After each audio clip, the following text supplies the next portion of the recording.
This FireKeepers Casino 400 DFS Picks episode of the NASCAR Gambling Podcast here on the Sports Gambling Podcast Network is brought to you by our Patreon. Score exclusive perks, content, and contests, including our NFL win totals contest with a $1,000 prize. Join today at sportsgamblingpodcast.com/Patreon. Driver, start your engine!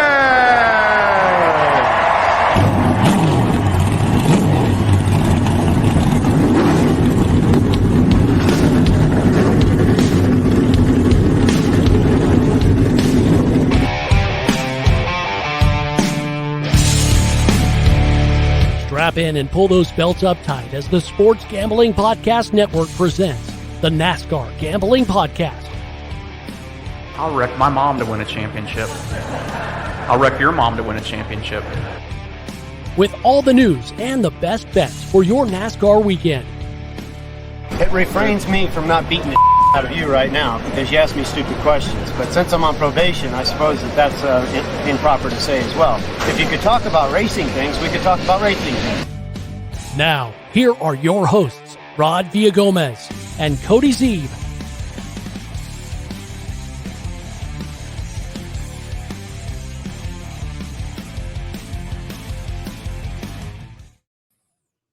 Welcome in, everyone, to the NASCAR Gambling Podcast here on the Sports Gambling Podcast Network. He is Cody Zeeb. I am Rod Villagomez, and we are back again to talk DFS for the FireKeepers Casino 400. It is, of course, the Cup race at the Michigan International Speedway in Brooklyn, Michigan.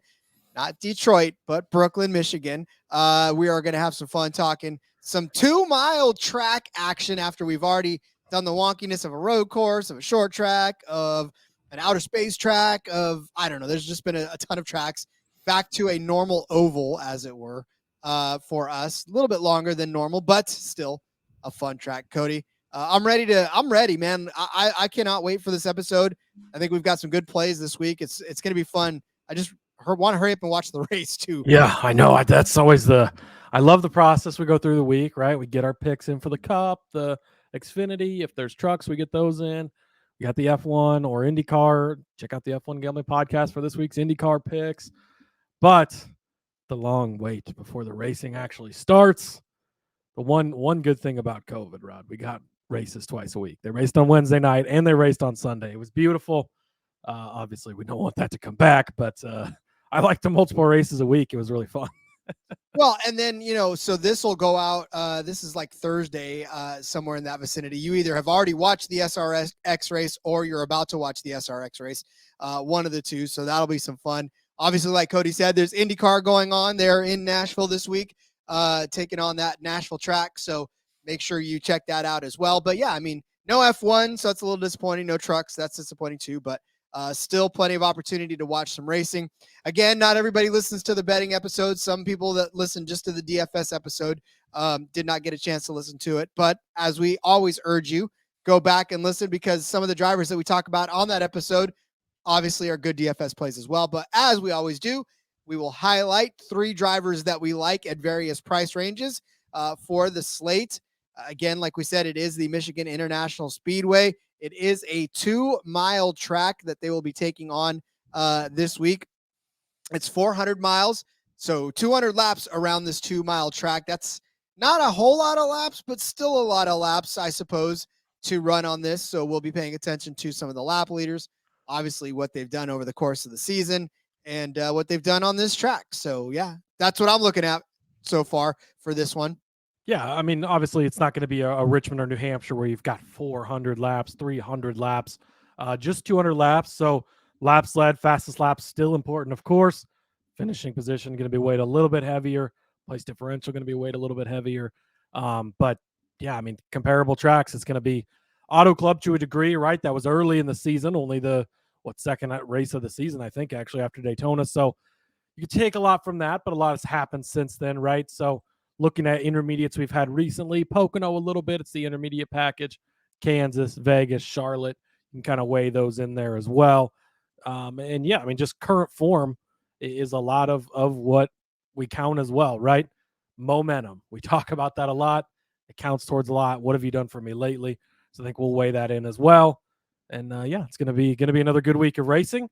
I'm excited. We've got the bets all placed now for the Cup Series, for the Xfinity Series, even for IndyCar, SRX as well. Make sure you're listening to all the podcasts earlier in the week, of course. It's gonna be a fun weekend. Yeah, that's the thing. We have all the bets placed. Now we're just into DFS mode. So I think we're good to go. You know what? Let's take an early break. The bosses never tell us it's bad to take an early break. They always just say it's too bad to go over. So let's take a break and let's just get into some of those drivers that we got. I have one thing I want to talk about when we come back, because I have a small rant. Oh, you have a small rant? Oh, yeah. Okay. We'll do that and then we'll come back. So we'll give you plenty of time for that rant so we don't go over. But yes. Let's tell you about our Patreon. The Sports Gambling Podcast Patreon is the perfect place for the diehard DGen.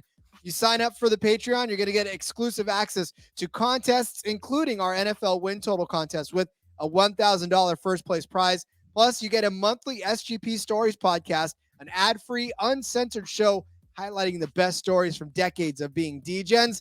It's even a Discord channel just for you, the patrons. Sports Gambling Podcast has and always will give out all of our picks for free. Patreon's just a great way to add in there and support the network and fight back against corporate gambling. If you want more information, go to sportsgamblingpodcast.com/Patreon. That's sportsgamblingpodcast.com/Patreon. Well, Cody, as promised before the break, you have the floor. What is your rant, my friend? 83 wins, 374 top 10 finishes, 36 pole awards, 7 championships, 4-time All-Star race winner, 2-time Busch Clash winner, 2-time Daytona 500 winner, 4-time Coca-Cola 600 winner, 4-time Brickyard 400 winner, 2-time Southern 500 winner, 11 wins at one single track, being Dover International Speedway, 9 grandfather clocks from Martinsville, 8 wins at Charlotte, aka Lowe's Motor Speedway, including sweeps in 2004 and 2005, 7 wins, 7 cowboy hats from Texas Motor Speedway, won the 2010 Prelude to the Dream. Driver with the most consecutive titles in NASCAR history, winning 5 in a row while NASCAR was actively trying to change the format to do nothing but defeat him. And he is not a first ballot Hall of Famer in at least one voter's opinion. Are you fucking kidding me, Rod? Of course, we're talking about Jimmie Johnson. Was elected to the Hall of Fame this week, as he should be, but only received 93% of the vote. I don't know if you've not noticed lately. This is not fucking baseball with their bullshit fucking Hall of Fame. That's a big sham. This guy is one of the greatest, if not the greatest driver in NASCAR history. And multiple people, didn't vote for him to be a first ballot Hall of Famer. Not only should you never be allowed to vote in the Hall of Fame again, you should not be allowed to vote in a school election, in a class president election for kindergarten. You should never be allowed to watch another race. You should probably be locked away in an insane asylum, because what the fuck is wrong with you? 7-time champion. He won 5 in a row. He won 83 races. One of the greatest drivers in NASCAR history. He's a fucking first ballot Hall of Famer. Don't give me this bullshit of, well, nobody should get in on the first. Not fucking true. Certain people deserve to get in on the first ballot. And of anyone, Jimmie Johnson is at the top of that list. Are you kidding me? I fucking hate Hall of Fame voters. The Baseball Hall of Fame, an absolute complete sham. Pete Rose isn't in there. They won't let the guys in there doing things that were legal for them to do at the time. It's part of the game. What made the game great? That's a whole nother conversation, but come on. It should be audited. Whoever voted against him should never be allowed to watch a race in their entire life again. So, of course, we're talking Jimmie Johnson. And it's funny because who's the Jimmie Johnson fan in this? This is obviously, listen, I 1000% agree with you on this one. And there's just this culture around people who have never, because I'm assuming that the people who did not vote for him have never taken a seat in a race car, probably ever, and have never experienced anything that Jimmie Johnson's gone through before. Therefore, probably again, it's these sports writers. And listen, sports journalists, we're one of them. But at the same time, I don't understand how you could be so pompous and so and listen, if you are one of those people out there and you listen and you didn't vote, tell us why. Because I mean, could it be that he's only 47 years old? Don't tell us why. I don't care. There is not an argument you can make. I don't even want to hear why. I want to know, because I want to know what their mindset is so I can tell them how wrong they are. But again, maybe it's because he's 47, maybe because they feel like he's too young, maybe because they feel like he could still come back and race. Like you said, none of that is valid. The man broke records. The man had the entire sport changed so that he would quit winning at the highest level of his profession. Like, those type of people, I mean, you enshrine in whatever you can. Like, they transcend the sport. And just because he went and did Indy for a little bit, he's not coming back to NASCAR now. I'm pretty sure we're done. Well, Even if he does, he drove part-time this year, and Toyota has stated that because they're switching to Toyota, right? They've stated he will race a Toyota, so he'll probably be back next year. I don't know if he's on the list for any more races this year. I can't remember. I know he was supposed to race in Chicago. Obviously, there was tragedy in the family, and he wasn't able to compete, but it doesn't matter. Like, he's met the qualifications to be on the ballot. So whether you don't think it's been long enough or you think he's still active, I don't care. He's on the ballot. He's one of the greatest ever. Put the fucking guy in as a unanimous first ballot. It's an absolute shame. Derek Jeter, they did the same thing to him in baseball. There's certain guys that have to go in unanimously. Jimmie Johnson's at the top of that list. So whoever you are, I hope I find out, because I will never watch or listen to another thing you ever say, because you're stupid. Yeah, it just doesn't make any sense to me either. I can't even fathom a world where if Jimmie Johnson came across and I was a voter, I'd be like, nah, we'll make him wait a year. It's like, why? What else is he going to accomplish between the last year that he raced and this year that's going to make you say, oh yeah, okay, now he definitely needs to be in? There's no other proof that you need. If you're going to put him in next year, put him in this year. Yeah, and it doesn't matter who else is on the ballot. Unless it's Richard Petty and Dale Earnhardt, and you had to pick one of the three or two of the three, that's the only time you could convince me, maybe. And even then, he might be better than those guys. But they're already in the Hall of Fame, where they should be, and he now is going to be, which is, at least he was elected. It's not as bad as the Baseball Hall of Fame. All this is just because he didn't get it unanimously, but come on. But going in with him, Chad Knaus, I think it was, was it NASCAR Chasm? I can't remember who it was. I saw somebody on Twitter say if Chad Knaus didn't go in with him, it would be like putting Brooks and Dunn in the Country Music Hall of Fame, and you say, congratulations, Brooks. Dunn, I've got some bad news for you. Obviously, yeah, they need to go in together. They accomplished it all together. So great to see that. And then Donnie Allison is the legend or whatever. I don't remember what they call that part of the ballot, but he's the other guy that makes it in. So well-deserved class. Obviously, no question. Jimmie Johnson, Chad Knaus. We're going to go in on their first try. They need to maybe let more people in at a time, because there's a lot of people on the ballot that are Hall of Famers, should be in the Hall of Fame, but you can't pass up Jimmie Johnson and Chad Knaus. It's just, again, should have been unanimous. Bullshit that it wasn't, but here we are. Oh well. Again, like you said, he's in. Justice is served. It's just those people are going to have to live with the fact that they were the ones that dissented, and maybe they wear it with a badge of pride. I don't know. I don't care. I'm ready to talk about Michigan. Yes. All right. Okay. Should we? Do we want to hit an ad break? Are you ready to jump in? What's the plan? Yeah, let's hit an ad break. That way we can just kind of flow through the rest of these. Yeah, we like took the first one early. Let's take the second one now. So let's tell you about Underdog Fantasy, because that's what we're here to do. Underdog Fantasy. We're brought to you by Underdog Fantasy. The NFL season's right around the corner. Underdog Pick'em is a great way to get down on a ton of NFL player props, and also available in a ton of markets. Plus, as you know, and in fact, we'll talk about it in the next episode, we'll give you our Underdog Pick'em picks for NASCAR as well. And you can win in their daily MLB contest. And of course, make sure you enter the Best Ball Mania 4. Yes, Best Ball Mania 4, where the winner gets $3 million. Head over to underdogfantasy.com. Use the promo code SGPN. You get a 100% deposit bonus up to $100. Underdogfantasy.com, promo code SGPN. SGPN. Well, Cody, we start at the top of the price list for this FireKeepers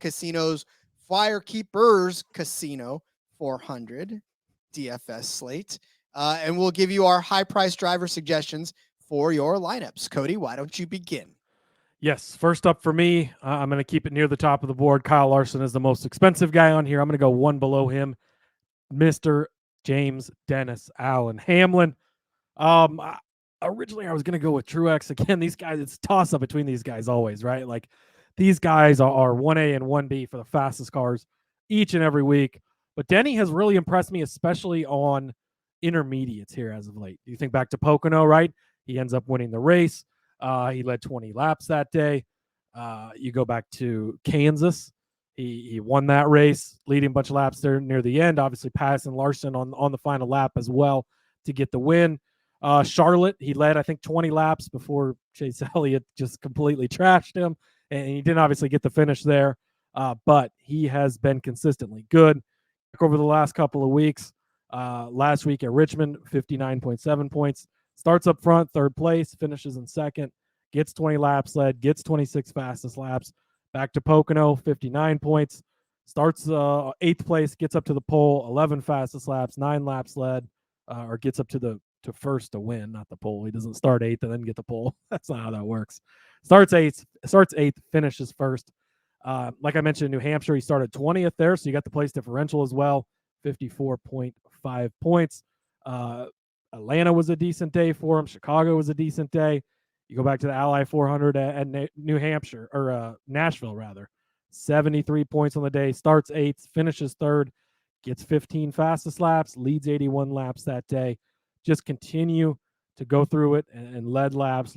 Kansas, like I mentioned, 80.3 laps or 80.3 points.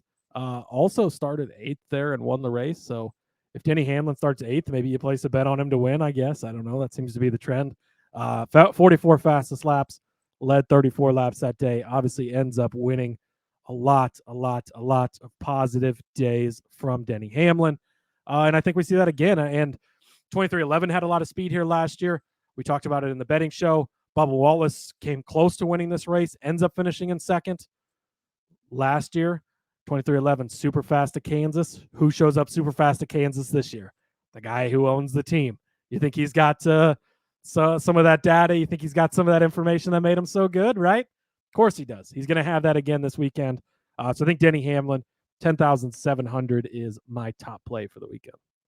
You can never go wrong with Denny Hamlin, obviously, unless Kyle Larson's in the vicinity, and at which point then you're going to just hold on tight and hope that they don't come together. Although I did see on X the poll. Do you think there will be more altercations between Hamlin and Larson? I voted no. I think we're done with that, so I think we're safe. Larson, we didn't really talk about it in the recap, but Larson did give him a nice little shot last week at Richmond. Oh yeah. So he made his, he made him aware, but Larson's just not the type. He's not going to go wreck. I mean, he's not that type of race car driver, and I don't think we see it. I think that was enough. He got the message clear. They're friends off the track.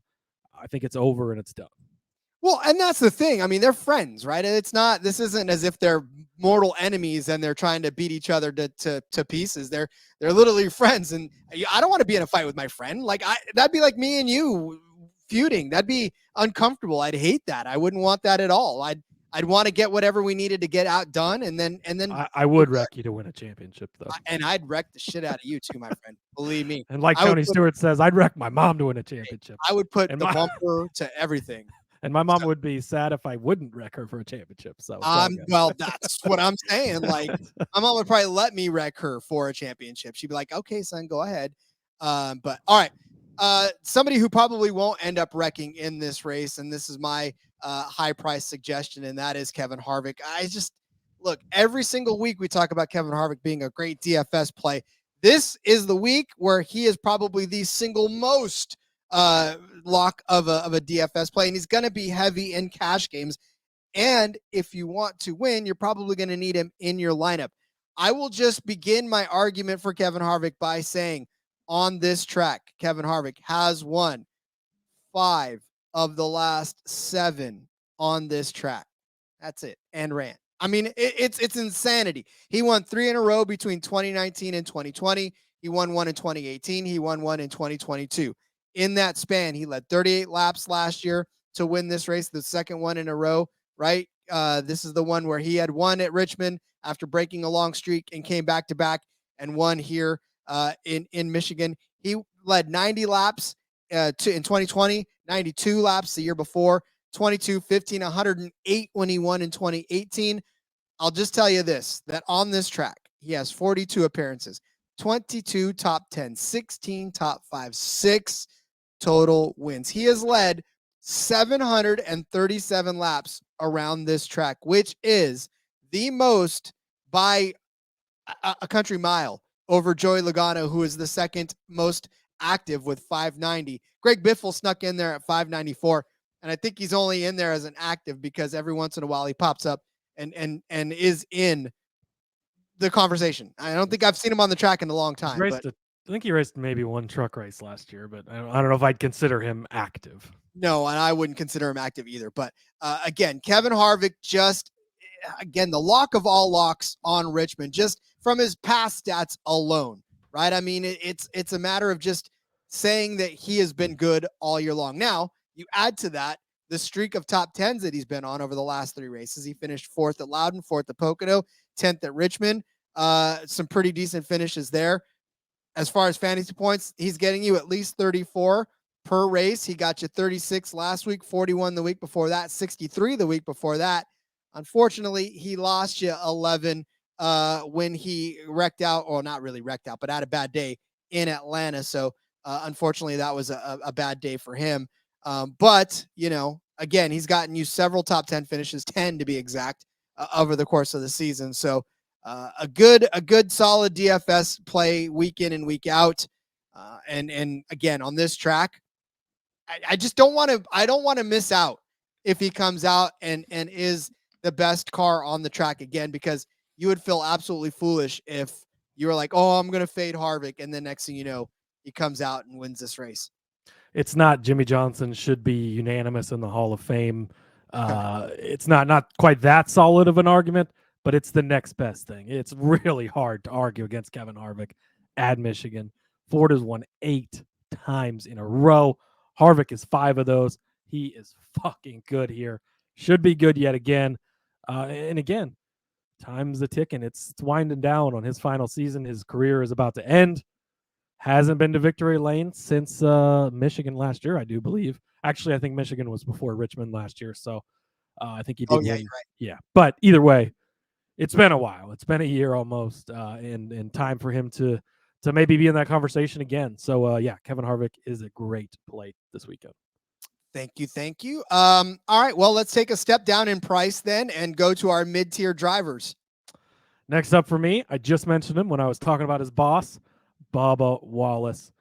He is my favorite DFS play this weekend. He is going to be an almost lock in most of my lineups.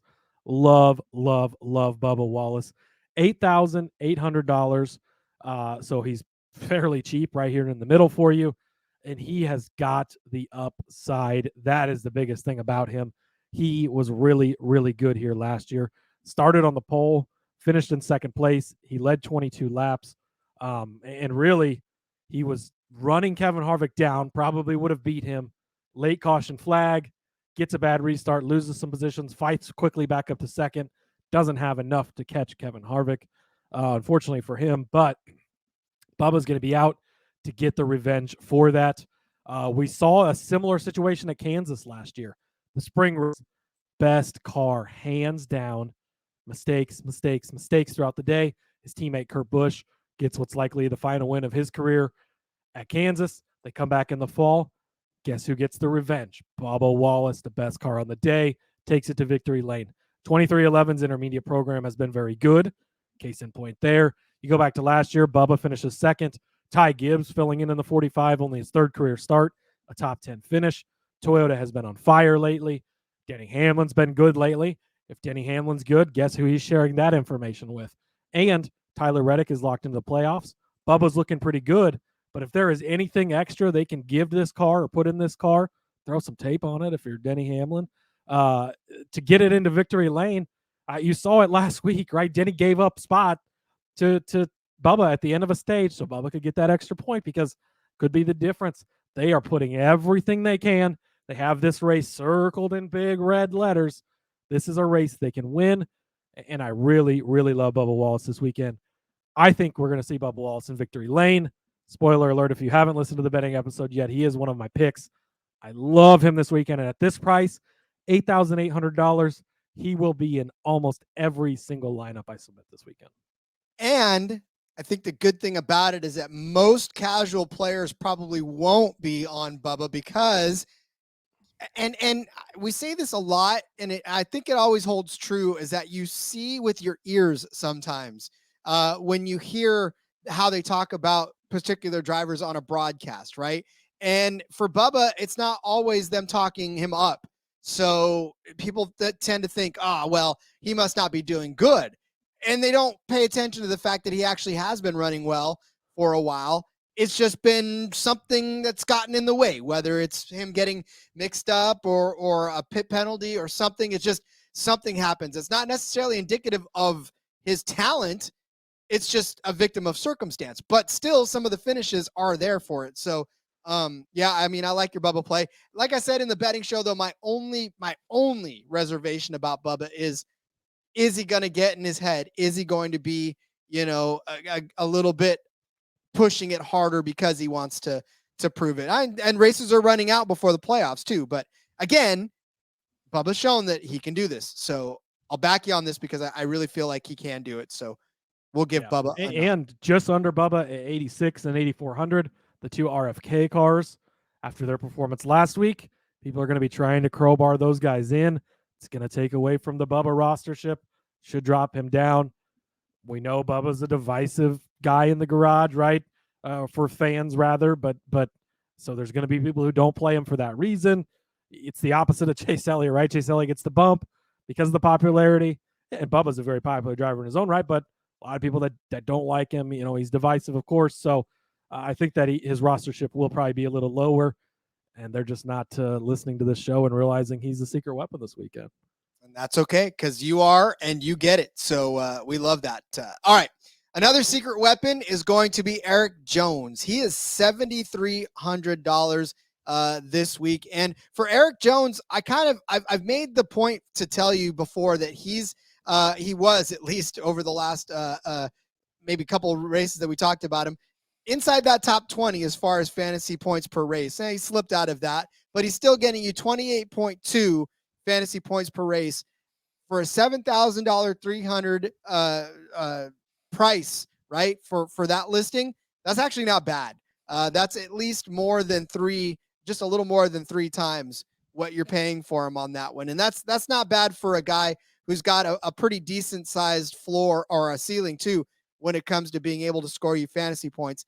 Now he can get you 24 like he did last week, or he can get you 52 like he did the week before, or 52 like he did the week before that, or 48 as he did in Atlanta as well. So he's been getting good solid points for you outside of last week at Richmond, but that was kind of a tough day anyways for everybody, let alone him.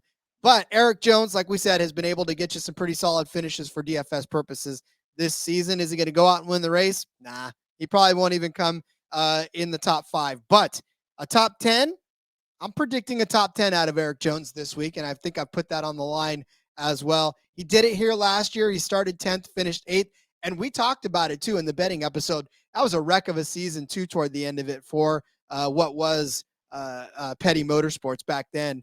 And now, of course, Legacy. And look, Legacy's had their fair share of just absolute garbage. And in fact, now the news is out that there could be a switch in driver too for the 42 car. So as they move to Toyota, that's picked up steam since we talked about that earlier this week. It's looking like it'll probably be announced real soon, because sounds like it's a done deal.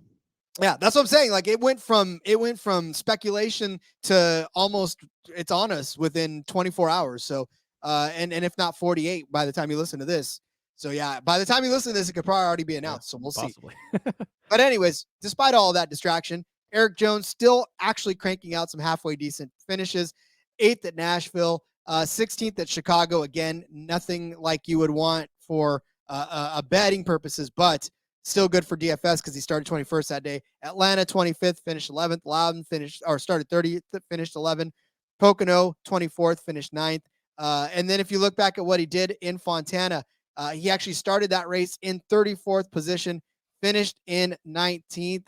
That was a fantastic day for you in fantasy. It did get you 39 points. He was $7,000 that day, so not a bad day for you fantasy-wise there. And like I said, last year he got you an 8th place finish after a 10th place start and led 5 laps even in that race. He probably won't lead any laps this time, but I think he's still a solid investment at where he's at $7,300 in that mid-tier range. So give me Erik Jones right there to put in my, I think, a GPP lineup for this one. Yeah, I like Erik Jones a lot this weekend. Again, it can be hit and miss with Legacy for sure. Obviously, going through a lot of changes, a lot of things happening there. So it's not a for sure thing, but we talked about him on the betting show. I gave him out as a top 10 play. I think that he has that upside and ability. So I think that he is definitely a driver you could keep an eye on to get that done. Indeed. All right. Well, we've got to go down into the value bin for our next set of drivers. But before we do, we'll give you some top shelf podcast entertainment coming up after the break. Hey, everybody. If you play fantasy football, especially in auction leagues, or you're a whiskey fan. Yes, exactly. Check out the Sports Gambling Podcast Fantasy Football Channel show, Old Fashioned Football. Coming to you every Tuesday morning, give us a listen. We'll bring you the latest fantasy football data, including The injury report, studs and duds, waiver wire targets, and suggested fab. market movers. After all, we are the Marks. He is my hubby. And she's J Mark's wifey. And we're bringing all this to you while drinking an old fashioned and giving you our honest review of a different whiskey every week. All that and more. Hop on over, give us a listen, come for the football, stay for the whiskey. This ad's almost done. Going once, going twice. Sold. All right. Well, we didn't give out too many high priced guys, so you can definitely you don't need to make a whole lot of room, but if you do make a lineup where you need a little room, here's where you can make the space for it using the following 2 drivers that we'll give you in our value driver department. Yeah, it's rough on the low end of things this week, I think, in my opinion. Yeah, if you wanted to go all the way up to like Austin Dillon at 7,200, I think you can make a case for him to be a solid play. Below that, Stenhouse, Allmendinger, no. Priest, no. Briscoe, definitely not. McDowell, maybe. Haley, meh. Cindric, meh. Burton, meh. Gregson, LaJoy, Gillen, meh. Custer, Ty Dillon, no. JJ Yaley. Can make the same argument I made last week. You need more attrition for that to work. That was the problem last week, but Balicki, no.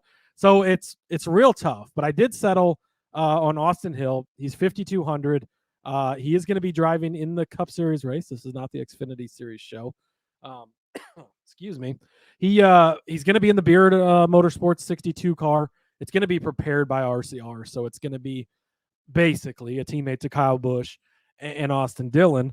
And man, we talk about, if you haven't listened to the Xfinity Series show, we talk about Austin Hill every single week. I don't think there's a week that goes by we don't talk about him, whether it's a road course, a super speedway, an oval, a triangle, a rectangle, driving backwards, a roller coaster. We're talking about him every single week just because he's that good. He's that consistent, and he knows how to get there. And the thing is, he doesn't even have the fastest car in the Xfinity Series.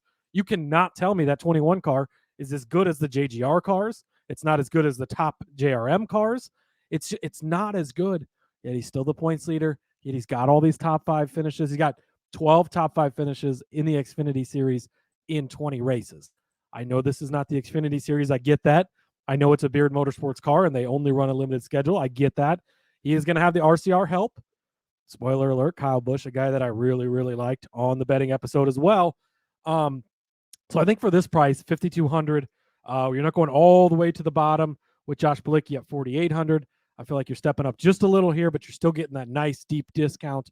Austin Hill is a guy probably not going to super impress, but he can have a nice, decent run for you. And again, this is a guy that Cup teams are going to be looking at, right? There's a lot of rumors. There's a lot of open rides, a lot of moving and shaking right now.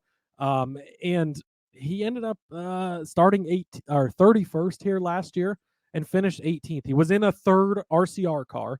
That was his first career NASCAR Cup Series start in the 33 car. But he started 31st, finished in 18th. If you can get a performance like that out of Austin Hill again this week at only 5,200, great thing. And Austin Hill last year was really good, yes, but not to the level he's been performing this year. Everything is going well for him. Momentum is great. He's likely going to have a good run Saturday, have that track time. I think he translates that Sunday. He's just going to be out there with the mentality of keep it safe, keep it simple, get a good solid run, have a nice finish. I think we're going to get that from Austin Hill. 5,200, I think he's a really good play in a very hard to find good plays at the bottom of this DFS pool this week. Yep. And really that's where I'm at right now too. Is I had to make a case for a guy. Is this 2 weeks in a row we're making a case for Rick Ware cars not on super speedways? I'm nodding for those of you who are. I am nodding solemnly. We might need to rethink this strategy. Did it work out for us last week? I mean, did he lose us? He didn't lose any points, but that's what I'm saying. Get you any either, but you know. Sometimes you just need to have a guy that doesn't wreck. That's kind of where we're at, and which was everybody last week. Well, that's true. That was. So look at that. No, all right. Listen, Cole Custer is my value driver. I say because somebody had to be at this point. Like Cody said, he read off the list of low price guys, and it's not a sexy list. It's not. I mean, I honestly can't even.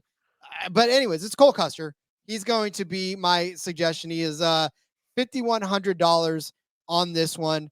He has finished on this track in a Cup Series car. Now, granted, he was, obviously an Xfinity guy. His Xfinity Series, he's got a couple of top 10s. It's not the Xfinity Series, so we can't even count that. But in the 41, when he was with Stuart Haas, 17th he started, finished 31st last year on this track. Started 27th, finished 23rd on this track. Started 34th, finished 25th. Started 16th, finished 34th, crashed out in 2020. All right. 2 of those were salvageable DFS days. And really, again, that's kind of all we're asking for out of this guy, because all we want him to do is to be a nice little place marker in a GPP so we can load up on some high upside guys and yoke the points out of them. This year, in that 51 high performing Rick Ware machine, well, he started 21st, finished 32nd in Atlanta, started 34th, finished 35th in Loudon, getting you an outstanding in Atlanta, -1 points in that one. So that was fun, but he got you 5 points the week before that. He did get you 23 points last week, and off of a $5,000 salary, that's about a little over 4 times what. And that's Pocono 2 weeks ago, which that's right. Is even better for your case because that's the most recent intermediate we ran on. Yeah, so there it is. Pocono 2 weeks ago. That's where he started 35th, finished 25th. So a decent enough showing there. And really, again, all I'm looking for out of Cole Custer is if he starts dead last in that 51, finish somewhere in the high 30s or even low 20s, because that means you didn't lose me any points and you actually may have gotten me some points out of the whole thing. And so I'll take that. I won't like it. Don't want to do it again. But in this slate, I think I'm going to have to do it. Yeah, it's if you're going to have one punt play, try and make it one punt. Don't 2 punt this week because it is bad at the low side of things. But Custer does have that upside, 23 points at Pocono. Again, it's not comparable to this race, of course, but that's a big track that requires a lot of speed. It's long straightaways, right? And so there is something to be said for him scoring 23 DFS points that day. You would take that for a guy at 5,100. So again, it's a very, very rough pool farther down. Between the 6 guys we gave out, leaves you 2,600 still on the table. So obviously, if you were to play this lineup, you could manipulate that and add somebody better over one of those 2 smaller plays. But we don't have all the information at this point in time. We don't know the starting lineup and all that good jazz. Haven't seen practice, but yeah, these are our guys to watch for sure. I'm telling you, if he actually does start like almost dead last, I definitely think this is a better play than it is if he ends up starting in the upper 30s, because then you're just screwed. So well, yeah, and I mean, really, if you look, I mean, geez, even in Atlanta, like he started 21st, even though he finished 32nd, he still only scored you -1 point. So like, if you go to New Hampshire, he starts 34th. There's only 2 spots for him to possibly go back. He did go back 1 spot, and he only scored 5 points. But again, sometimes not losing a ton of points is not a bad thing. And then he started 31st at the other one. So Atlanta's tough because it's a plate track. So qualifying, it's so hard to tell. But 34th and 31st in the 2 qualifying runs between New Hampshire and Pocono. So likely he's not going to start great, which is exactly what you want for a guy like Custer here. And he provides that upside. He's at this point sort of a veteran driver, right? He's been around 3 years in the Cup Series. Cup Series, I think he won a race on an intermediate at Kentucky a couple of years back. So it's not the most beautiful case, but the case can be made. Look, and you again, did it beautifully. Oh, well, thank you. And I did it all without vomiting. So I feel like that was a win.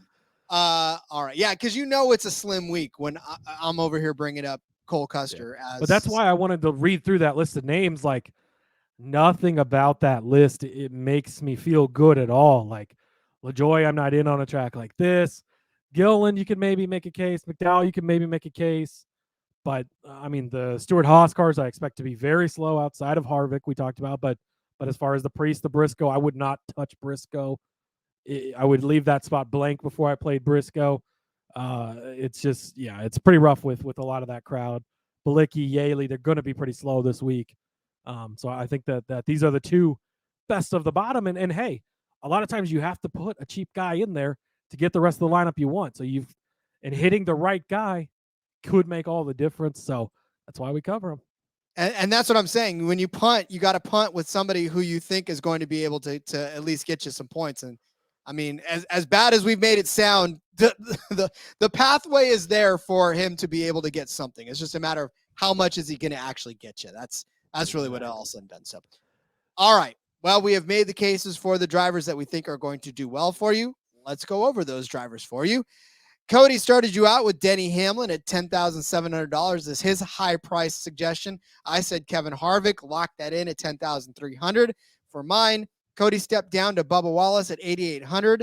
For his mid-tier driver, I said Erik Jones at $7,300 would make a fine addition to your roster. Cody said that Austin Hill at $5,200 would be a good play, which I agree with him on that one, which is why I went with Cole Custer as my low price guy at $5,100 to round it out. Just like Cody said, if you played all of this, still got $2,600 to play with.